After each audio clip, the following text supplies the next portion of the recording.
Thanks, Ellen, and thanks for the invitation to give these lectures. First of all, I just want to check who the audience are. I mean, so are you PhD students? Maybe put your hand up if you're a PhD student, so the majority. And mathematicians or physicists? So mathematicians? Oh, okay. Okay, so that's good to know. So I'm a physicist. I can't claim to be a mathematician. And in what I'll do, there's not theorems as such. It's more proof by calculation. You know, in physics, we don't sort of write theorems. We calculate what we want to calculate. Okay, so if you accept that's fine. And if you have questions, please do ask questions. I'm quite happy to interact with the audience. In fact, I would prefer that rather than lecturing to blank faces. Okay, so just to check, my name is Martin Evans, and I'm from the University of Edinburgh, and I'll be here for a few weeks. And I'm in room 216. And my email, if you want to ask questions, come or see me or email m.evans@ed.uk.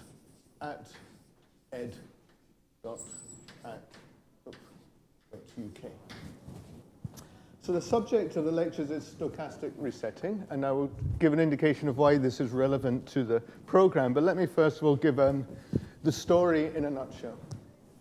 So I used to live in what we call a flat in Edinburgh, in a tenement, which is kind of like apartment blocks in Paris. So by the door of my flat, on the inside, there's a hook where I hang the keys. And below the hook, there's a table where I keep some junk. So often I get up in the morning and I go out and I go to find the key, and it's not there. So what do? I kind of rummage around on the table looking for the key. Don't find it, so I kind of wander off into the kitchen and rummage around there for a bit, and then I wander into the lounge, and at some point I think, what am I doing here? I'm getting a bit old, and the memory is not quite so good, and I think, I'm looking for my key, and I'm not finding it. So what should I do? And I think it's a natural thing to say, okay, I go back to the hook by the door where the key is meant to be, and I start looking again. Does that sound like a reasonable strategy? I mean, what else should I do? And okay, I gave this talk once, and somebody said, ask your wife. So okay, apart from that, I think it's a very sensible strategy to go back to the beginning and start the search again. So the idea is that a good strategy? Can we quantify that? And is that better than doing something else? So that's the general story, and that's what I'm going to talk about. Let me just summarize. So this will be 1A. I'll try and label sections and try and label relevant equations. So this is motivation. So what we're really talking about there is searching for some target. So in the case I was discussing, the target are my keys. It can be something, very different things. It can be animals looking for food. So the animals are in some herd and they forage looking for food, which means they kind of munch around fairly randomly, and then the whole herd will take off to find pastures new where there might be more food. So you get a mixture of short-range searching and long-range move, and this generally is called an intermittent search strategy. So we have a mixture of local moves in our search strategy, which we can, as we'll see, we can model by diffusion, and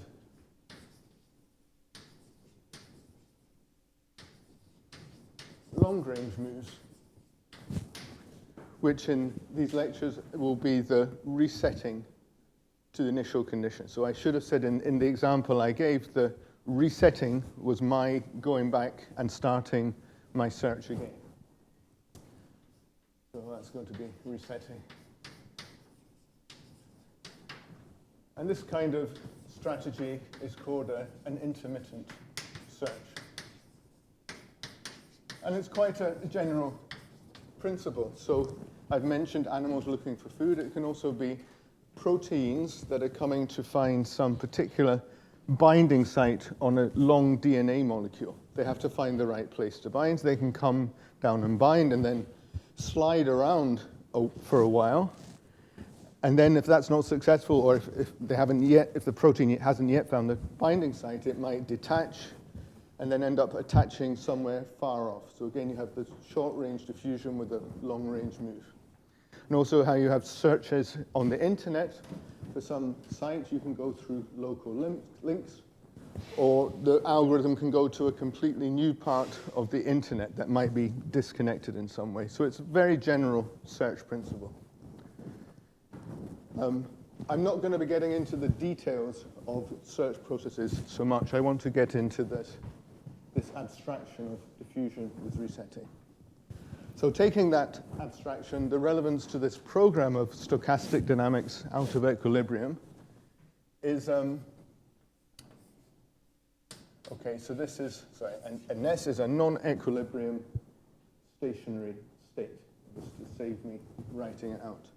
So the idea is by some stochastic process, which is my searching, if one continually and stochastically starts the process again, then that should generate some stationary state, right? Which the properties will be stationary in time. And it's clearly not an equilibrium stationary state. And it gives us, so we might ask what are the properties of that stationary state? And that's what, again, I'll be studying in these lectures. So the idea is the resetting process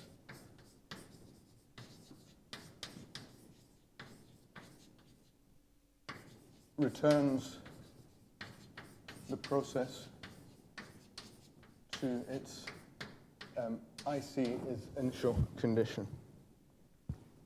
And that will lead to a non-equilibrium stationary state. Okay, so they are general motivations. And now let me start with some preliminaries of what I'm going to discuss. So I want to start with nice, simple things, hopefully.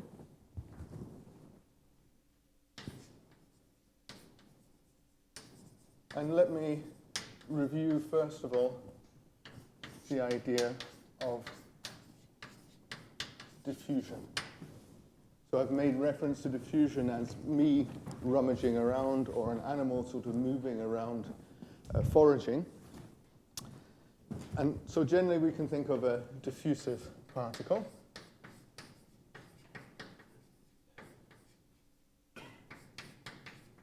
And its position is incremented according to the following rule.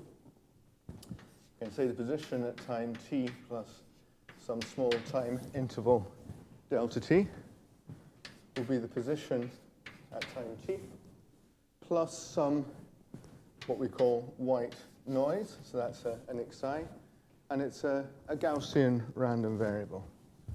So the probability distribution function for xi is just a Gaussian, and I'll normalize it so that I put 4 pi dt e to the minus xi squared over 4 dt. Sorry, 4, excuse me, delta t.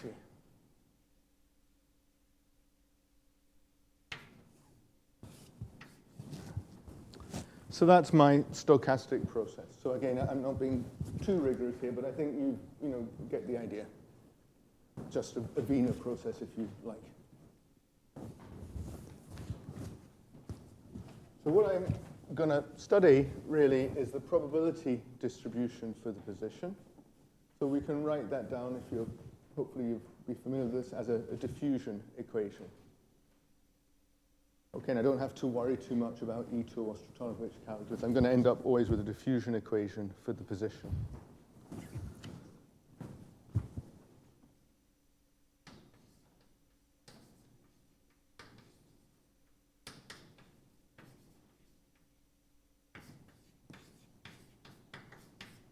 So that means I'm going to continuous time, and I have a probability of being at probability distribution for being at x at time t, given, I should always put in the initial condition, given that I started at x naught. So that's my notation.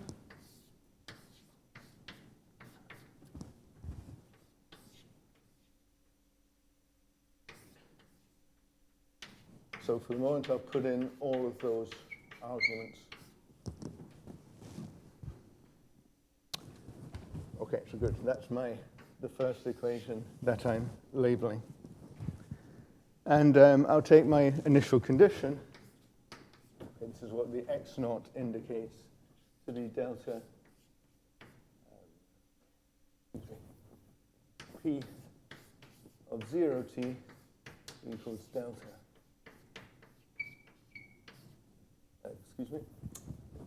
P of mx 0, that's what I mean. The initial condition is x minus x naught. Okay, is everyone happy with that? Everyone happy with that notation, more or less? Okay, should be straightforward. Right, so the solution to the diffusion equation is, of course, just a Gaussian.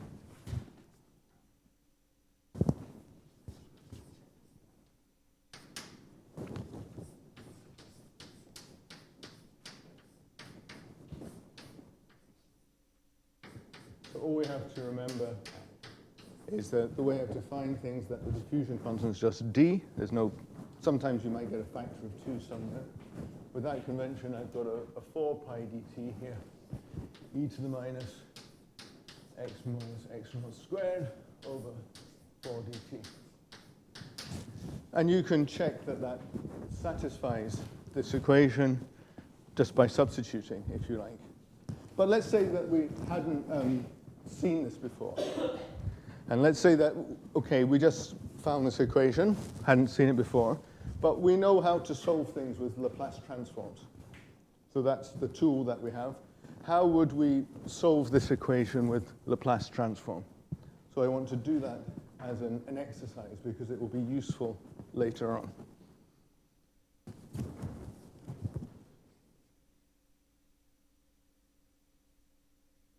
So, label that 2. The solution of 1 by LT is Laplace transform. So I'll define p tilde of x, and now Laplace variable is s. And again, I keep my initial condition there.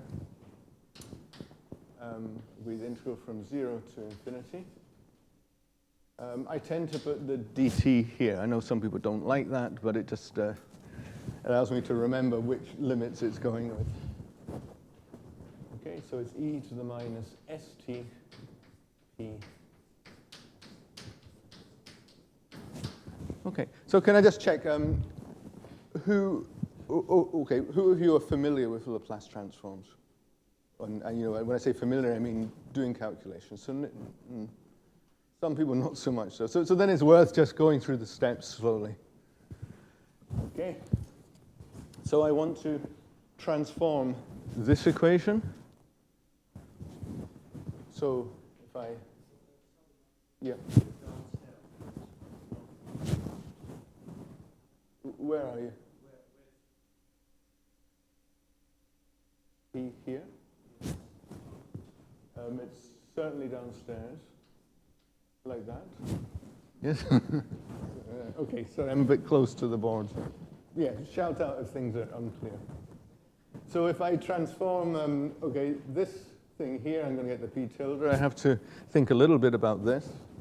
So if I transform 0 to infinity dt e to minus st dp by dt, I integrate by parts.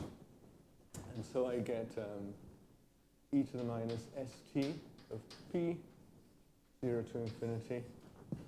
And then I'm going to get minus and then differentiate that. So then plus s p tilde. Okay, so I've dropped the arguments here just to simplify things. Okay, and so this will be s p of t. Then from here, from the infinity, that's going to kill it off. And from this, I'm going to get minus p x 0. And we know that that's over here, delta x minus x naught. So when I Laplace transform this equation, what I end up with, so 1 will become, I Laplace transform this, I'm going to get d. Okay, and let me drop the arguments again, just for convenience, d squared p by dx squared. Then from this, I got an sp, so I'll get, when I take it across, minus p tilde. And this all equals minus delta x minus x naught. Okay, so I'll label that equation 3. Then that's just an elementary differential equation that I can solve. And the solution is p tilde. So what I get is minus s over d to the half, magnitude of x minus x naught. So to see that that's a solution, first of all, this delta function, let's not worry about that. Let's look away from the delta function. And I see that this is a solution. And there's a singularity at x minus x naught, which comes from the delta function. And I can find the overall normalization by demanding that the normalization of the probability is 1. And this gives me the, when I do the integral, the normalization 1 over 2 s d to the half. Okay, and that's equation 4. So that's my Laplace transform. So that is straightforward. Remember, I'm thinking that I don't know the solution to this equation. I'm deriving it by Laplace transform. So that's the easy bit of the Laplace transform, is finding this. The hard bit is inverting it. So to invert it,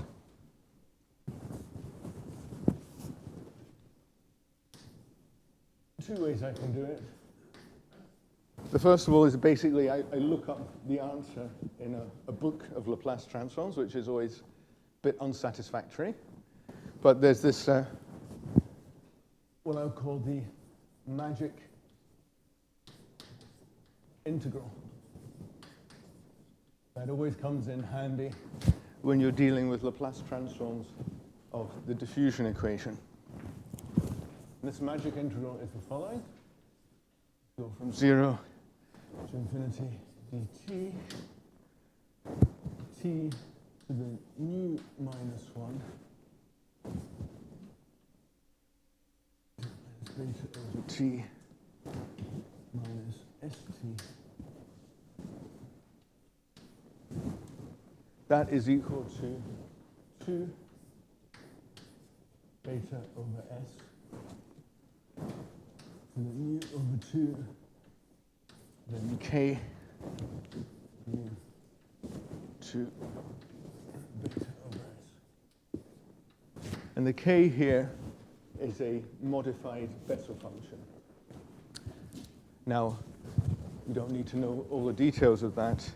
For our purposes, we really need to know these cases. So k a half of z is actually equal to k minus a half z. And it's root pi over 2 e to the minus z to the minus a half. So anyway, I'll give you this, as I said, is a very useful integral that allows you to solve a lot of diffusion problems by Laplace transform. And you see the case k equals a half basically gives us the Laplace transform of a Gaussian. So here we can, in this scenario where we don't know what the solution of the diffusion equation is, we've got the Laplace transform we can compare with this, and then we'll work out that P, by the uniqueness of the Laplace transform, P is in fact a Gaussian. So if we do that,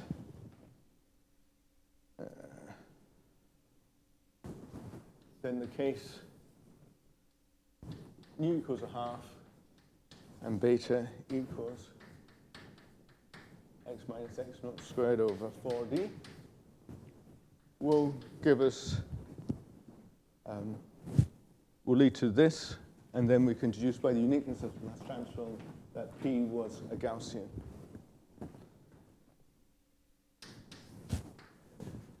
Okay? Now you might find that a bit unsatisfactory using just an integral from a book. So if you really want to do the inversion yourself, again, it's a useful exercise and you can do it. So let's just review how you would do it. So the other way to invert 4 would be to use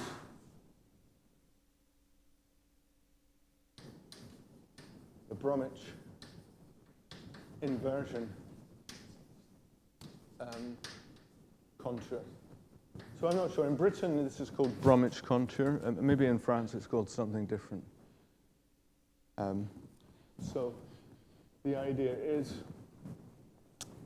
that we're in the complex S-plane, and we want to invert this. So we take a contour that goes parallel to the imaginary axis. So we usually write this as gamma. It goes from gamma plus I infinity, minus I infinity to gamma plus I infinity. So this is gamma. And then we have to watch out for the singularities of this function. And in fact, there's a singularity clearly at s equals 0, and it's a branch point. So what we've actually got is a branch point at s equals 0.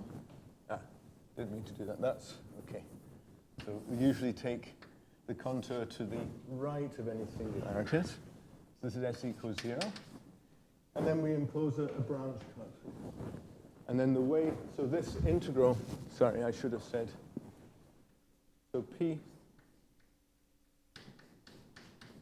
we get from integral from gamma minus infinity to gamma plus infinity ds e to the plus st p tilde.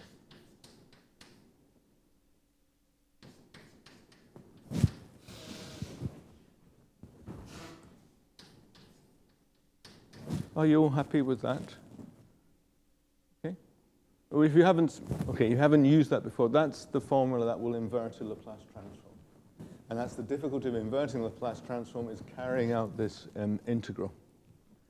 And just to give you a clue how to do it, so we've taken, this is gamma, we take it to the right of any singularity, but we've identified the singularity, so in fact we can deform this contour in the complex plane. And the way to do it is to deform it so that it encircles the branch cut. So we get an integral like this, going around singularity there. And on here, s will be e to the I pi times a real number x. And here, minus I pi will be plus I pi times x. I won't do the integrals, and then basically you reduce it to a real integral, and that's how you calculate it. But it's, I warn you, it's quite hard work. So though in principle, we want to invert Laplace transforms ourselves, sometimes it's easier to just look it up in a book and use this approach. Okay, so I'm making a sort of a meal of this, but all this will be useful later on. So that tells us how to solve our diffusion equation by Laplace transform. Okay, so I'm not going to go through the details of that. What I want to discuss now, so we're still dealing with preliminaries.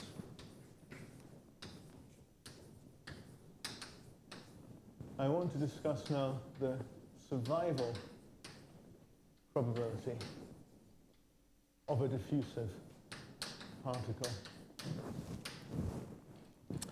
So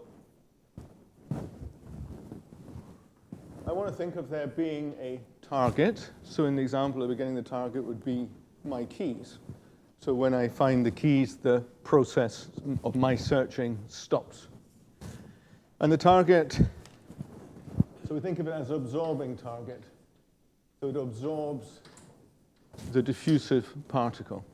This is also useful for chemical interactions. If the diffusive particle is some molecule searching for some binding site, then it gets absorbed by the binding site when it finds it. So this is absorbing target. And generally, we'll say it's xt. And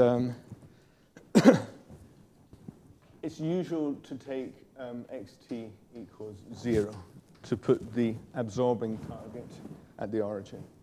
Then we have our diffusive particle. And the notation now, it's more like a little diagram I'll use, is that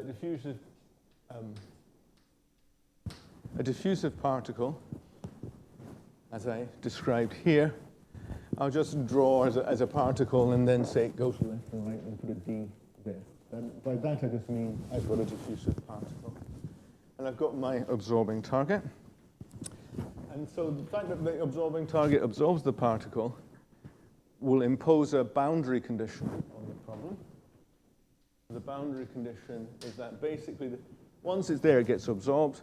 So the probability of the particle being there is, in fact, 0. That's the appropriate boundary condition.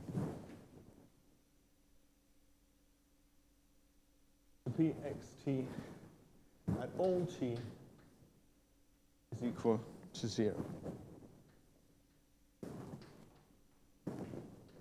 And I'm going to, as I said, take t equals 0. So now what I want to solve, so now the total probability will decrease in time because the particle will get absorbed by the target. So I need to solve this equation now, subject to this boundary condition, or initial, boundary condition, xt. So it's a boundary problem. So and I want to just review some ways of doing that. Again, this will be useful later on.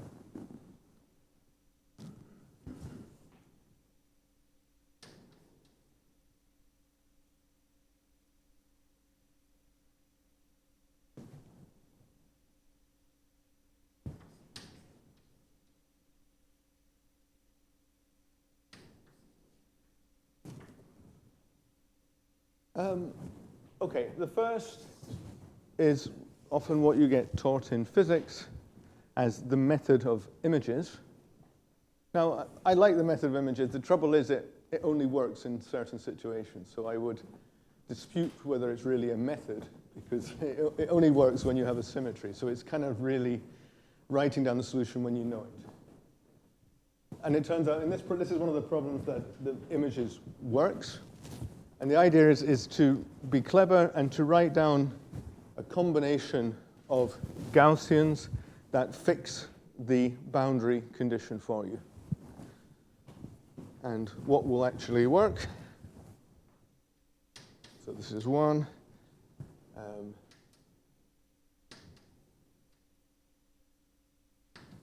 Is P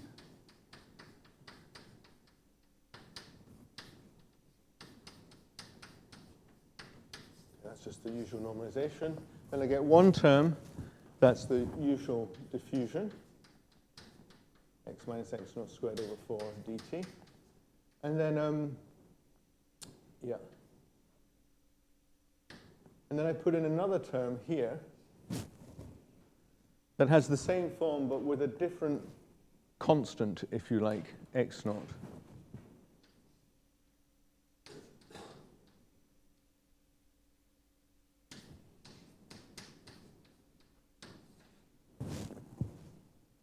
And then that does the job. And the reason is that these equations both, because x naught is just a constant, they both satisfy this equation.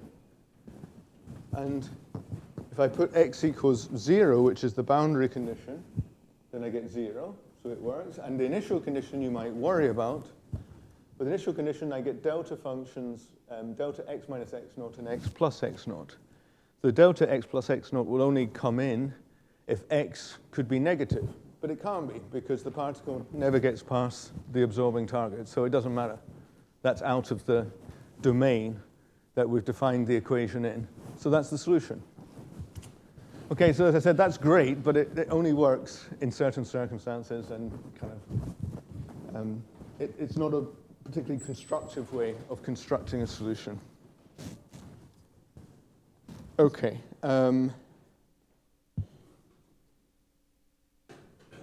But anyway, from this, I can define what I'll call the survival probability.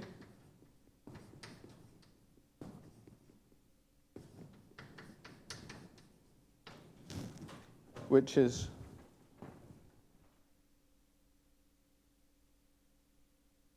basically, as I said, the total probability will decrease because of absorption by the target. So if I integrate over all x, t, x, t, that will give me the total probability remaining at time t, and I'll call that q. Now, if I integrate this, I'll again leave it as an exercise. It's integrating Gaussians with some offset here.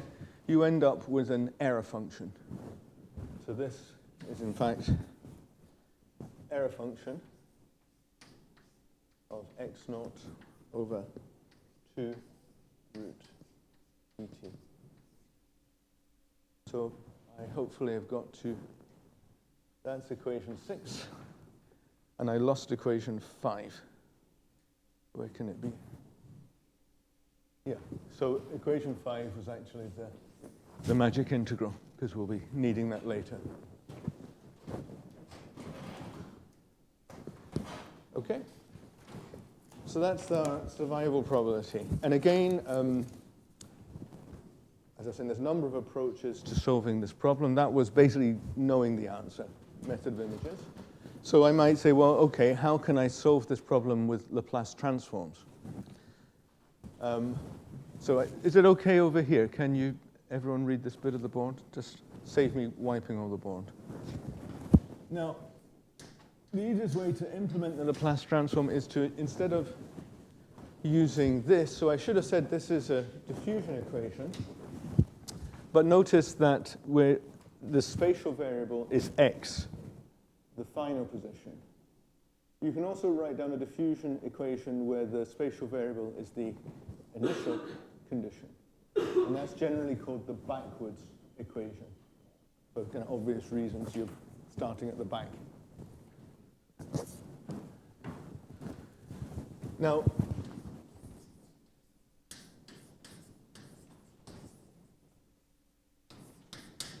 generally with the backward equation, you have to watch out. There's some, for general diffusive processes, you have to watch out for some minus signs and a few things. But for just diffusion, it's simple. It's just the same equation. So the backward equation is dp by dt.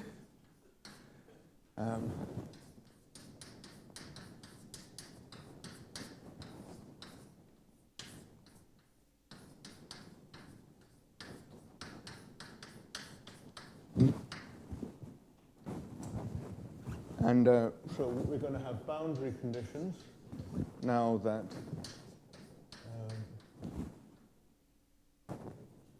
okay, so the initial condition rather is that Px at t equals 0 will be delta x minus x naught,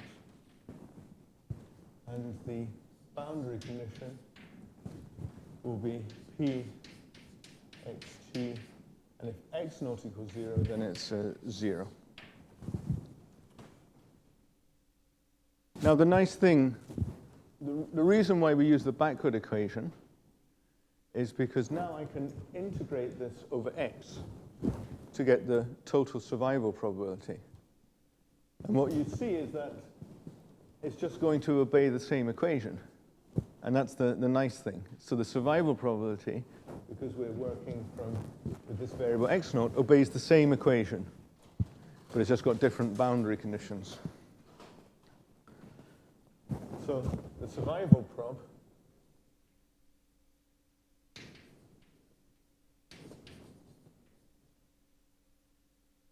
let's write it as qt x naught. Excuse me, I forgot the d there.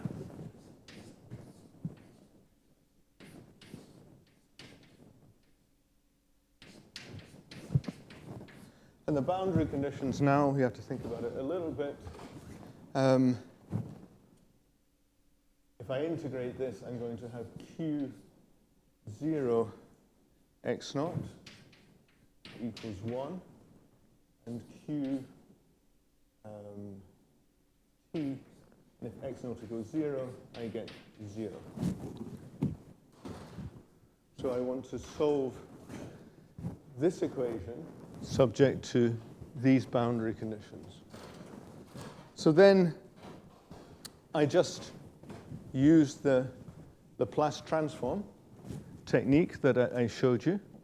So now we're trained up in Laplace transforms. It's a simple matter to, again, solve this equation.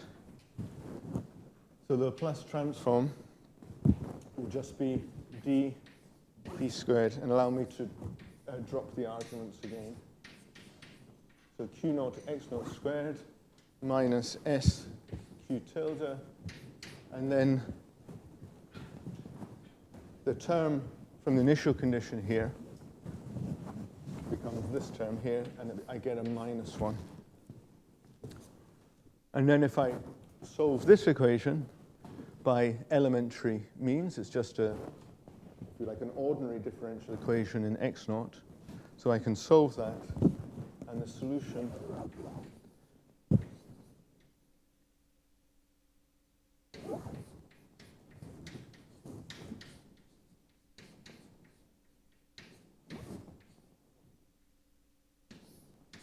and you can check that that is the solution that satisfies the initial conditions. That's an important one. That's number 7. So that's good. And then, okay, when I invert the Laplace transform, I won't go into details, but I can either look it up in a book if I'm feeling a bit lazy, or I can use my Bromwich contour and do the complex integration. But if I invert this, then I'll find, as I should, that I'll get the error function. So that's one thing we've learned also, that the Laplace transform of this error function is given by this. Right? But that's not the only reason for my wanting to do the solution by Laplace transform. The real reason that we like to use Laplace transform is that it allows easy access to the long-time behavior of the probability, or the survival probability. And the way to do that is long-time behavior for large T basically corresponds to the small s behavior in the Laplace domain. And what you need to look for are the singularities in the Laplace domain. And usually in diffusive problems, there's a singularity, as we see here at s equals 0. In fact, it's the branch point at s equals 0. And so the idea is that if we expand this for around s equals 0, then I can invert term by term and get directly the large time behavior without having to go through the exact formula. And that's the real reason that we like Laplace transforms. Okay, so let's do that. So if I want a large time behavior, it corresponds to the small s. So if I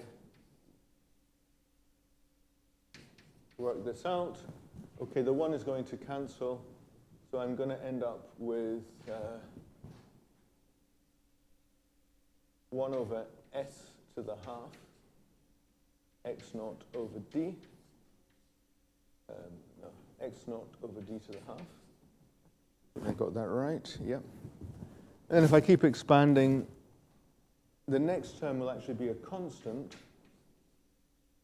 And then after that, it will be order s to the plus a half. And then when I can then just invert term by term, and I'll use the result that the Laplace, inverse Laplace transform of 1 over s to the alpha equals 1 over, that's my usual gamma function, t to the alpha minus 1. So what I see from that is that q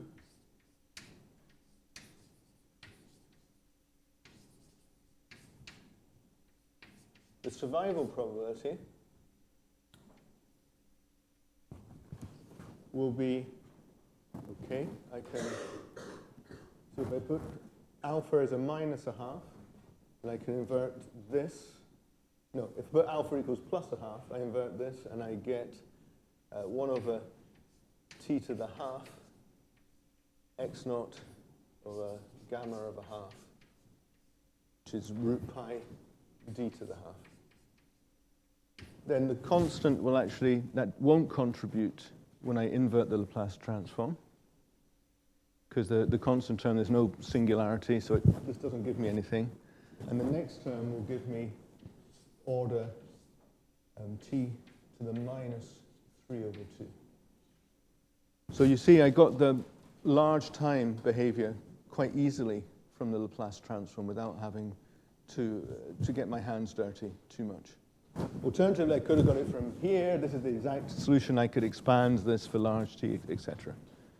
But I want to stress that approach. Okay, so how are we doing? Yeah, okay, that's about okay.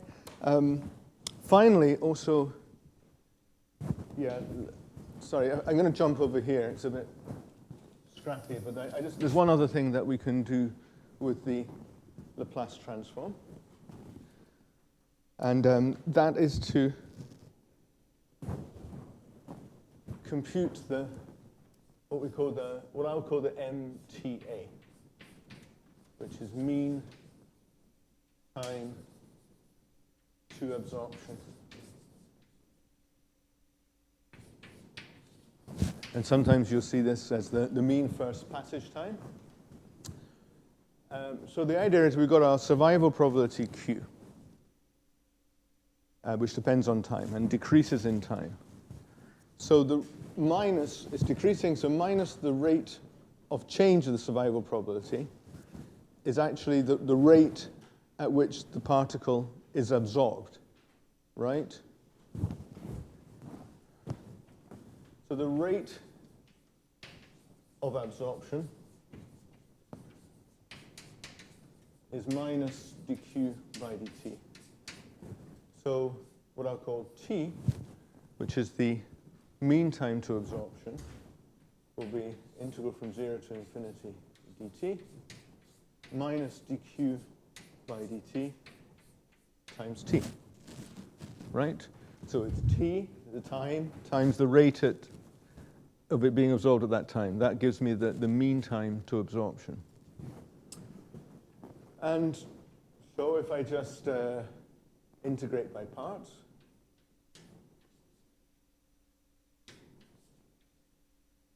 okay, and then I'm going to get plus integral from 0 to infinity dt q.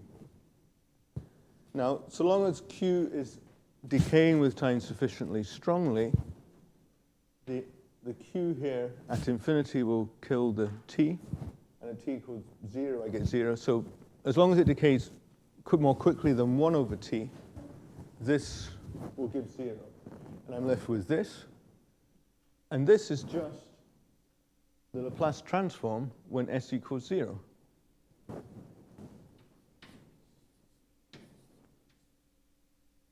So when s equals 0, and I put in the x naught again. Because, of course, the absorption time will depend on the initial position. So that also is the reason that we solve using Laplace transform, because we get the mean time to absorption for free. Now, in this case, this is my Laplace transform. So remember, the particular problem we're discussing here, diffusive particle with absorbing boundary at 0. So I should get the mean time to absorption if I put s equals 0 here. But what I see, okay, the leading term s equals 0 is this, is that diverges. So the mean time to absorption actually is not defined. It diverges. And this always seems a very surprising result at first. And it's whatever x naught is, as long as x naught, we fix x naught. So it's finite. In physics, we'll say that's finite. If you fix it, then then the mean time to absorption will diverge. And the reason is, if I go back, it's like I was in my flat looking for my keys. I'm shuffling around, and I can wander out of the door and sort of wander down the street looking for my keys. And then it's going to take me an awful long time to find them, because I'm going to have to somehow come back to the right place. And this is what generally happens, is that for the diffusive particle, if it goes off in the wrong direction, it will tend to go off on a very long excursion. And so you get and when you integrate, you get an infinite time, basically, to return and find the target. So basically, just diffusing is not a good strategy for looking for a target, because if you go off in the wrong direction, it takes you a very long time to come back and get into the right place again. Okay. Good. So that was the first half of this lecture. Can I just check, are you with me so far? Yeah. Any questions? Yeah, okay. So let me clean the boards now. And, okay, let's leave that one. What I want to do, yeah, I can see it's going to be more difficult for you to read the board in the second half. So what I want to do now, so that was all, by the way, sort of classical stuff that is well established. And what I want to do now is to look at similar properties with the addition of the resetting process.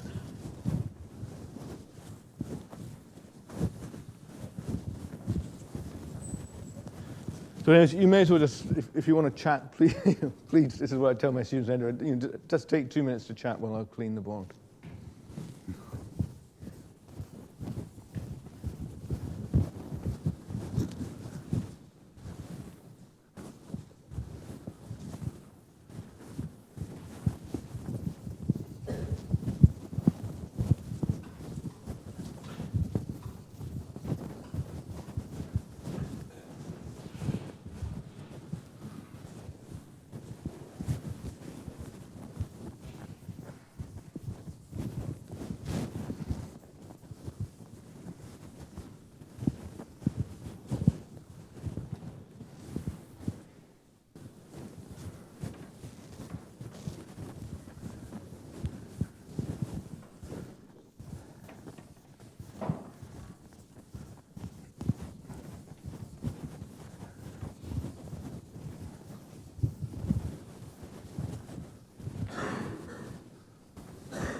Okay, so let's go in the second half.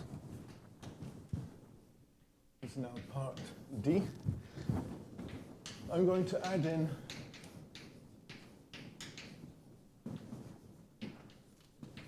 so that's with a stochastic resetting.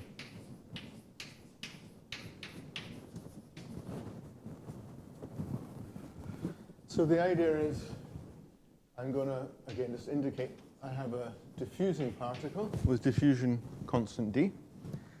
And then there's a resetting process. So this is just diagrammatically. It goes back to a position, the resetting position that I'll call xr, with a rate r. So just to be clear, what it means for the stochastic process is in a small time interval dt, the position will be updated to x of t plus xi. Xi is the Gaussian random variable with probability 1 minus r delta t. And it gets reset to position xr with probability r delta t. So r is the probability per unit time of going back to some resetting position. And later on, we'll often take the resetting position to be the same as the initial position. For the moment, I want to distinguish the two. And one thing you should notice is that it's what we call a Poisson process, the resetting, and it doesn't depend on where the particle was. It's the same for everywhere. It's like some external person is just ringing the bell and saying, go back to the resetting position, wherever you are. Okay. And so if I try and draw, sorry, this is going to, if there's marks on the board, please shout if it obscures things. If I try and draw a sort of trajectory, I would start off at x naught. So time is going up the way, and then it diffuses around and then gets reset to xr. Then it would diffuse around and get reset again, and so on. So it keeps coming back to this position xr. That's just meant to be the position, and that's time going up the way. So just to stress, the resetting, which happens with rate r, is a Poisson process.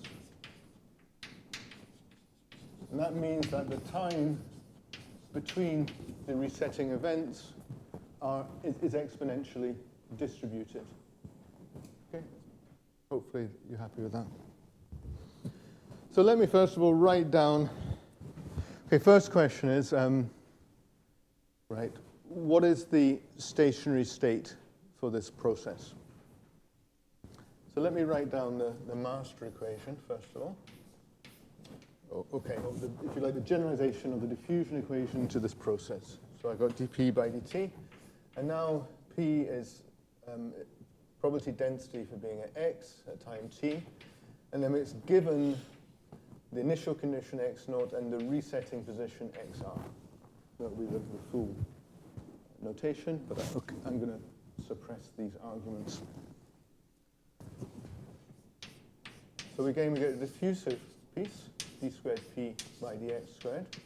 And then we're going to get, we lose probability from wherever we are due to the resetting. So I'll have a minus rp.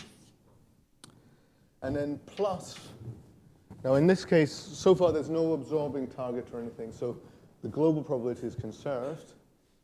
So, and remember, when the bell rings, it doesn't distinguish between where the particle is. So I've got probability from everywhere coming in to position xr with rate r. And the sum of the probability everywhere is 1, right, because it's normalized. Right, so this I'll have to generalize this a bit later when I have an absorbing target. But I can write down this equation. You happy with that? There's a few squints. Yep. So just my diffusion equation with a loss term from resetting and a gain term at this position, resetting position r. So if I ask for the stationary state,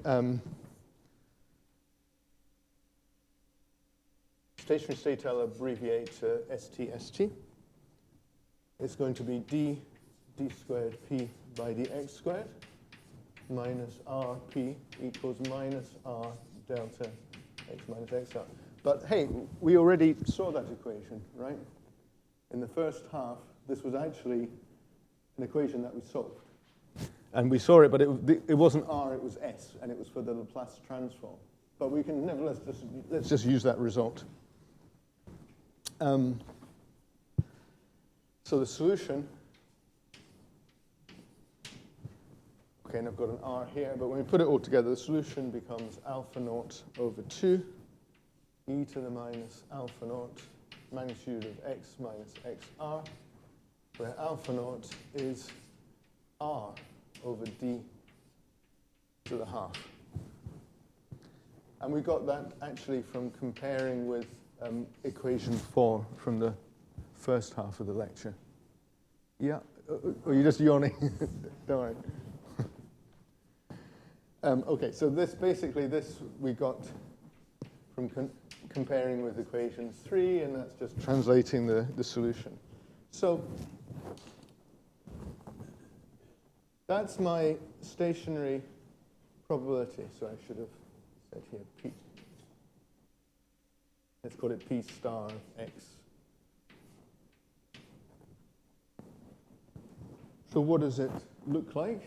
Well, it's sometimes this is called Laplace distribution. So it decays exponentially both sides of xr.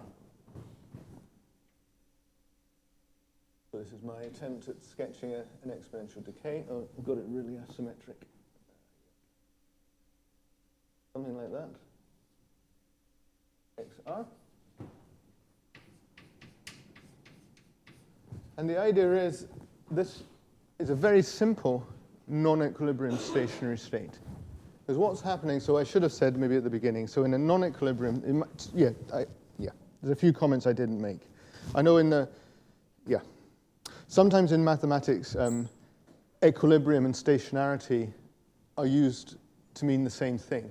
In physics, no, we have stationary states, and then an equilibrium stationary state is a particular kind of stationary state in which you have time reversibility. So that if you reverse time, it looks exactly the same. So instead of non-equilibrium stationary state, you can read irreversible stationary state, if you prefer that language. And the idea is here we've got a probability flow. So if you know, you always get diffusion down a concentration gradient. So you'll have a diffusive current of particles because of the concentration gradient going out the way. That's meant to be the diffusive current. So I'll indicate that JD. But then from any position out here, there's a current of probability going back to XR. So I'll call that JR. That's meant to be the resetting current. And so, okay, what I'm saying is that you've got a circulation of probability. Whereas in an equilibrium or a reversible state, you have no circulation of probability because when you reverse time, it looks the same. There's in fact no probability currents flowing in a reversible stationary state. But there's this big circulation of probability. So if I change time, then the whole thing doesn't work. It's not reversible. Okay, that's just meant to be an indication. So this is, we've got a circulation of probability.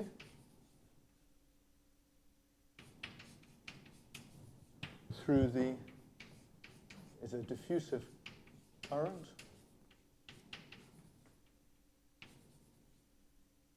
And JR is resetting current.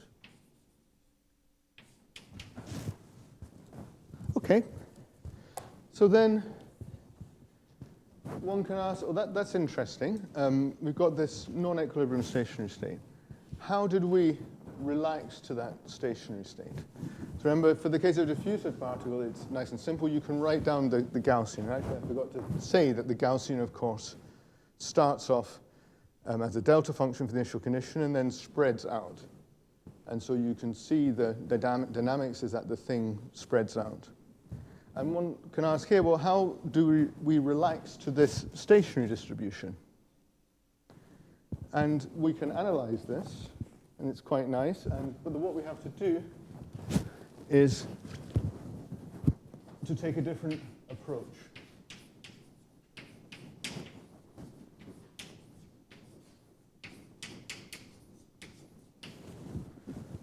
And to do it, I want to write down something called a renewal equation.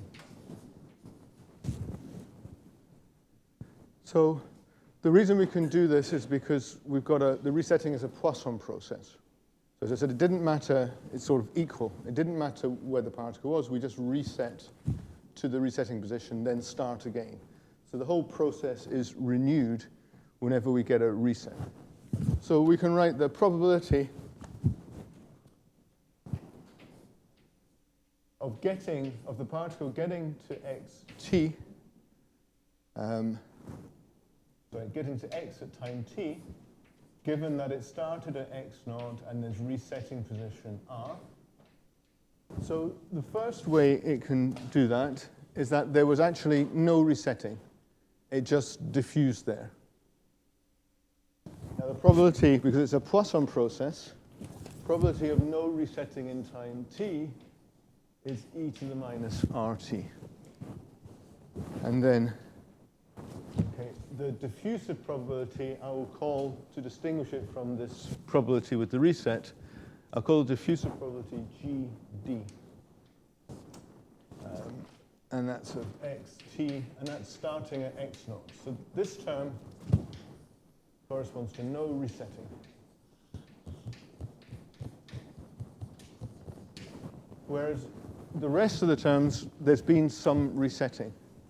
And I can think of it right. So let's say that there's been at least one resetting. So let's say that the last resetting event was at time t primed.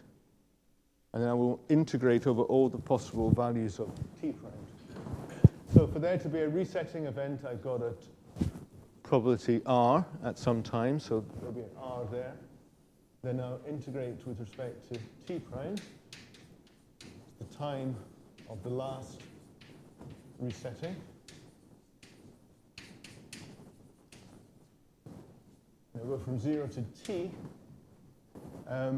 So then in between t primed and t, there's been no resetting. So again, a minus r t minus t prime. So no resetting from, so that r is from a resetting at time t primed. No resetting between t primed and t. And then I've got to get, remember, I reset to xr. So I've got to get from xr to x and without any resetting. So that would just be, again, the diffusive. And in physics, we call this propagator, but that's just jargon. So it just means the diffusive probability distribution. We're going to x in time t minus t prime, starting from xr. And so this is a valid equation for the probability. And you can check, okay, you might think, doesn't look, is this right? Let's check that we get the correct stationary state. So let's check when t goes to infinity, then this term will go to 0 because of this. This term becomes integral from 0 to infinity. If I change the integration from t prime to t minus t primed, I in fact get p star of x. And in fact, it will forget its initial condition. It won't depend on x0 anymore. I just get this term here, which will be r integral from 0 to infinity dt double prime e to the minus rt double prime gd xt double prime xr. And of course, that is just, again, the form of the Laplace transform. So we will indeed get this expression. Right? Remember, I got this by saying, this equation was the same as one as for the Laplace transform. But here we see that what comes out is just exactly the expression for the Laplace transform, but with the r instead of the s. So that checks out. So I got this right. And now I want to think about large time, but not t goes to infinity. So I want to, And the difficult thing, so that's fine. I know that this is a Gaussian. Sorry, I should have just written here that, of course, g d t x0 equals 1 over 4 pi dt e to the minus x naught squared over 4 dt. That term's fine, but yeah, I can handle that. This term is some integral, so I'm going to have to evaluate or estimate this integral. And what I'm going to do is to evaluate this with what's known as the saddle point method, or sometimes it's known as the method of steepest descents. And basically all it means is that, okay, are you familiar? Who is familiar with the saddle point method? Most, not all. So all it means is that in this integral, I've got an exponential, and I have in here an argument t that I'm going to say is large. It's not going to go to infinity. I'm going to say it's large. And the integral will be dominated by essentially the stationary point of the argument of the exponential. Let me just be clear. It's clear if I write it out. So I want to evaluate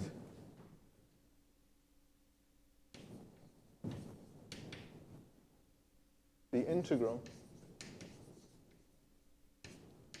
by saddle point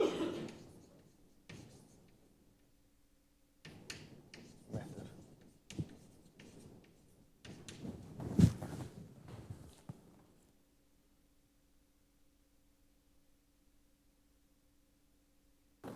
So this integral 0 to t e to the minus r t minus t prime gd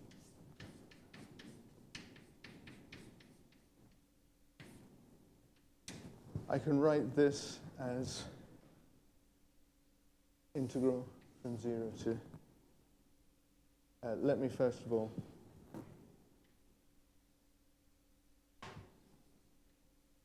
change variables. So if I let y equals t minus t prime, beg your pardon. If I let t minus t prime equals y times t, then this becomes the integral from 0 to 1 dy e to the minus t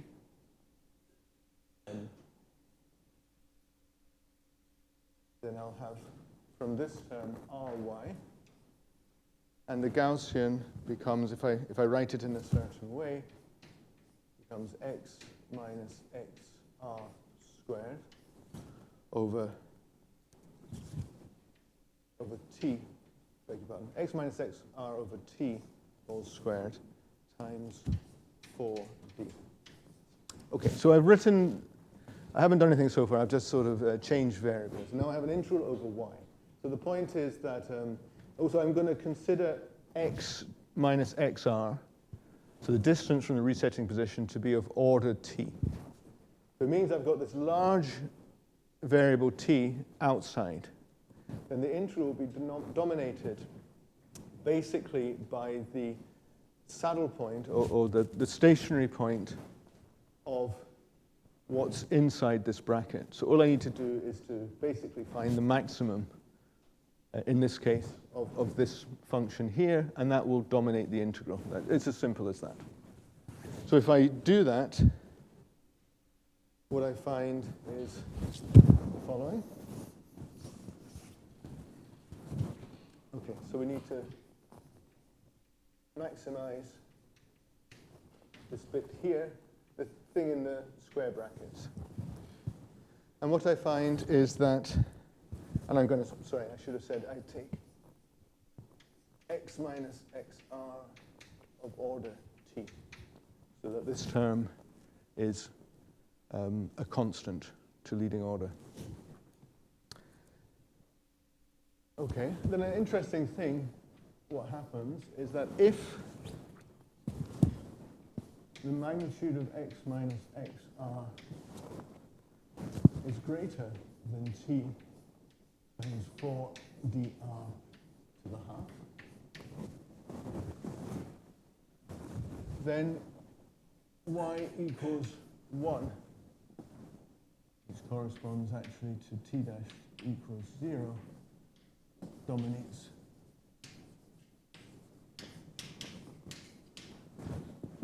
Whereas if x minus xr is less than or equal to the same thing,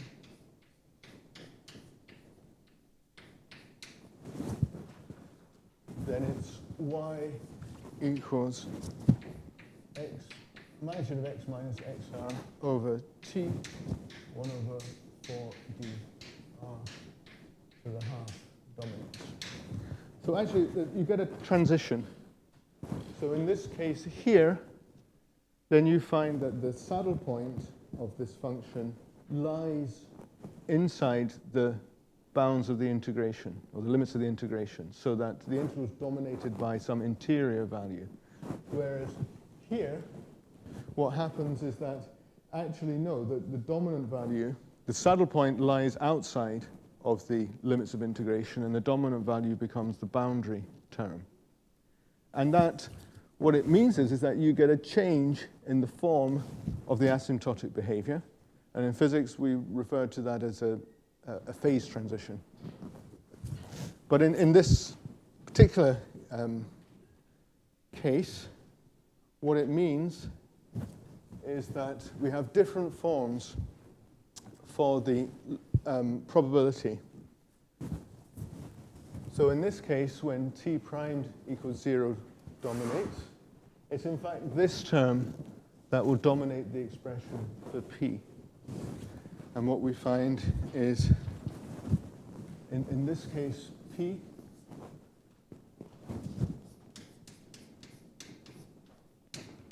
will be dominated by e to the minus rt and then gd x of t.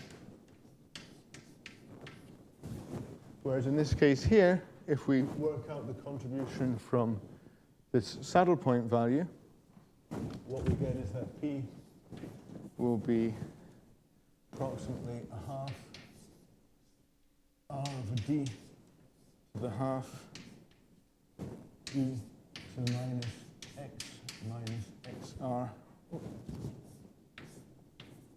over d to the half. So what happens is we've got a front that travels through the distribution. And it travels at a speed, and it goes out the way from xr. And within the front, we equilibrate, or we reach this stationary state. And outside, we still have the Gaussian distribution. So you get this kind of thing for large t.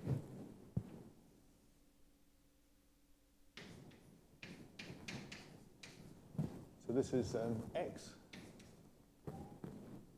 And we have these fronts. So this is xr plus 4dr to the half t. This is xr minus 4dr to the half t. So inside of this, the thing has reached the non-equilibrium stationary state, whereas outside, it's just the usual Gaussian distribution, but suppressed by this exponential term. Okay, so as this moves out, this Gaussian goes down. And so that's an interesting mechanism for how the system relaxes to the non-equilibrium stationary distribution. We've got a traveling front. So for those of you that know, it's sort of similar in... There's some similarities with something called Fisher waves, but I'm not going to go into any details of that. Right, so I want to crack on. I got 10 minutes to come to the, I guess, the important part. Let me just clean off this part of the board. Sorry, hopefully you've all got that. So now, let me get back now to diffusion with resetting, and let's put in a target. So again, so this corresponds, if I go back to what I was saying at the beginning, the target are my keys. When I find the keys, the process stops.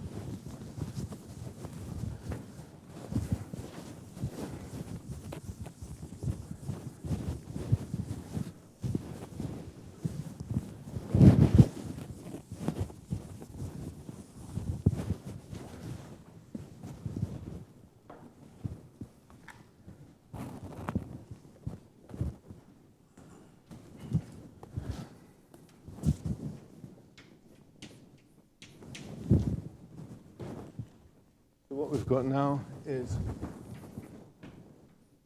diffusion plus resetting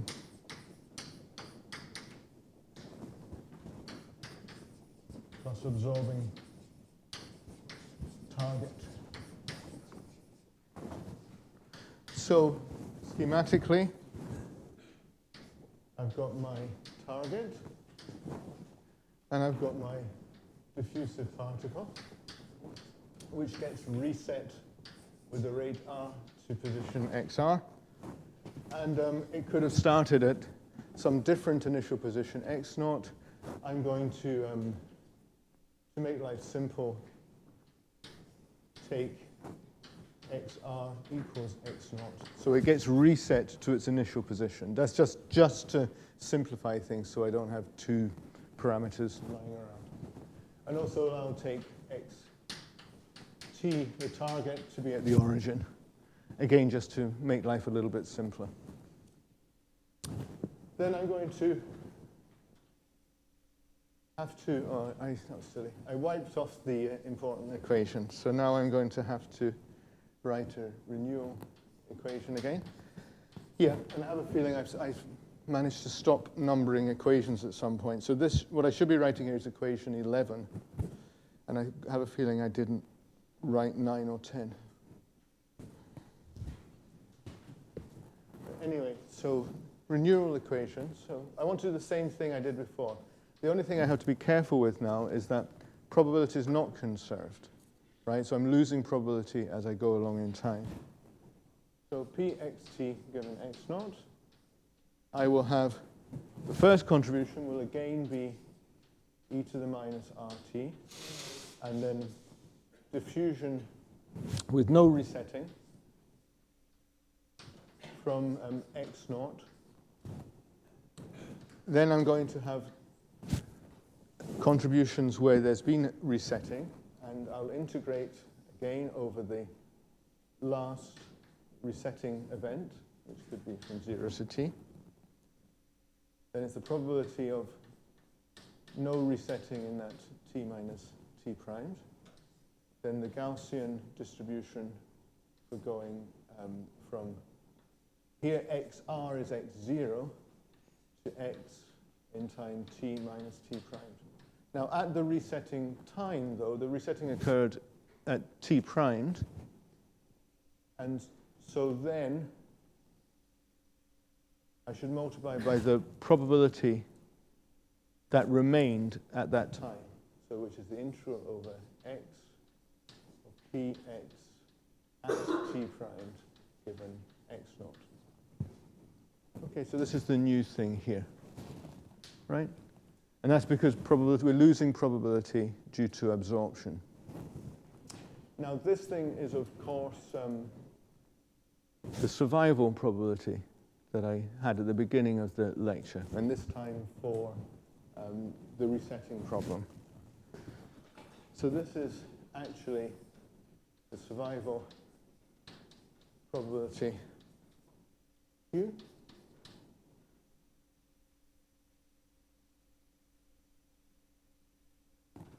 So let's integrate this whole equation with respect to x.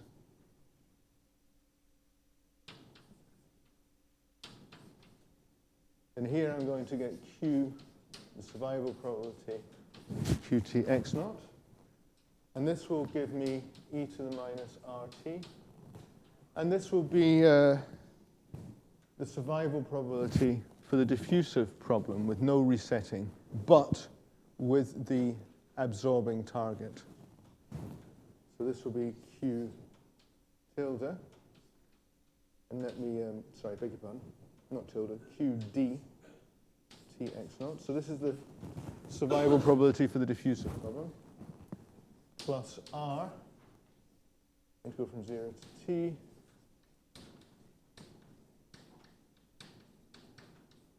when I integrate over x, I'm going to get a QD T minus T primed x0, and then this is Q T primed x0. So just to recap here, QD is the survival probability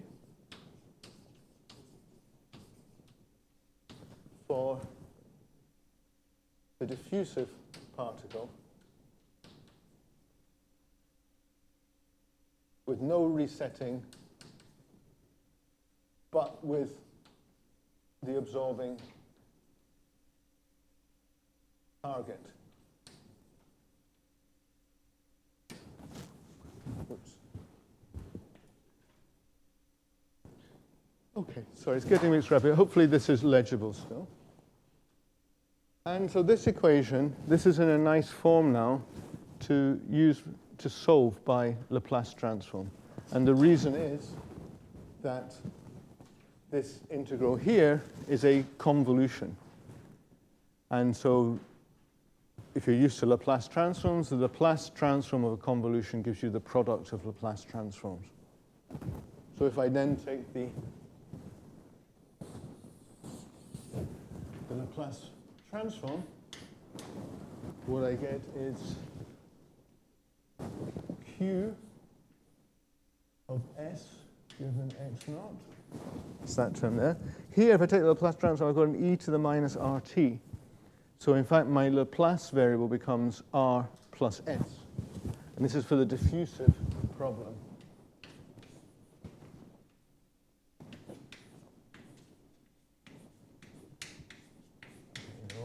Given x0. Then this one here, as I said, this is a convolution. It becomes the product of Laplace transforms. And in fact, that R there goes with this. So I'm going to get plus R.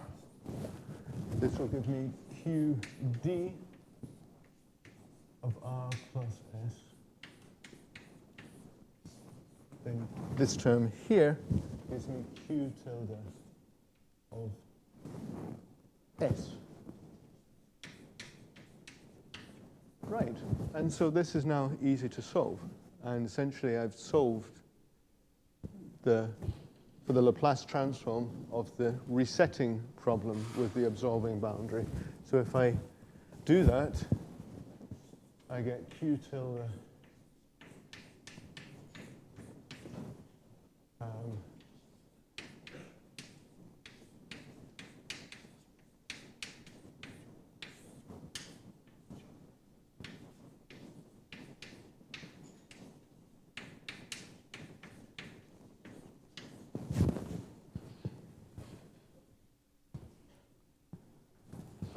So let me label some equations. I should have labeled this is 11, and this is equation 12.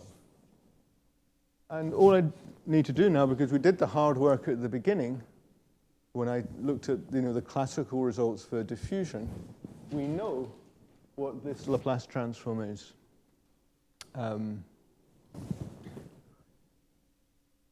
Remember, it was 1 minus exponential. Okay, so just finding my place. Yeah, and if I put in the form and just simplify the algebra, just believe me, we know what this is from the first half of the lecture. In fact, I've got it here. It's using equation 7. Then this just becomes 1 minus e to the minus alpha x0 over S plus R e to the minus alpha x0, where alpha now is S plus R over d to the half. Okay? So I've got the result for the Laplace transform. So the first thing is, okay, I'm going to not quite get where I want to today, but let me nevertheless remember The useful thing about the Laplace transform is you get the mean time to absorption essentially for free. I just need to put s equals 0, and I get the mean time to absorption. So mean time to absorption, I get an s equals 0, and I get t, and again, simplifying a little bit in terms of algebra, e to the plus alpha naught x naught minus 1 over r, where alpha naught equals r over d to the half. So that's the main result. Oh, this is where I wanted to get to in today's lecture. I've got the mean time to absorption for a diffusive particle being reset to, in this case, I chose xr to be x naught. So this is, again, like my searching for the key problem. The target is the key, and x naught is essentially the distance of where I think the target should be to where it actually is. And if I plot this, we'll have to come back and look at this tomorrow in more detail, but let me just for the moment plot it as a function of r. Now, the interesting thing is that, of course, I should have said, the interesting thing is that this is a finite expression. R is bigger than 0 and is less than infinity, then this is just some number. So straight away, we've reduced, remember the case with no resetting, the r equals 0, the mean time to absorption diverged. So we've got something finite. So this is a big change. We've gone from infinite time to absorption to a finite time. Now what does it look like? Well, what we see is r goes to 0, we've got a 1 over r singularity. Something like that. And then as r goes to infinity, there's an r in here. So that's going to diverge pretty quickly. So it does something like that. And in between, so if we plot this, we've got r tends to 0, then t goes to infinity. R goes to infinity, t goes to infinity. So remember, r goes to 0, it's just a diffusive process. It goes to infinity because if it goes off in the wrong direction, it takes a very long time to come back.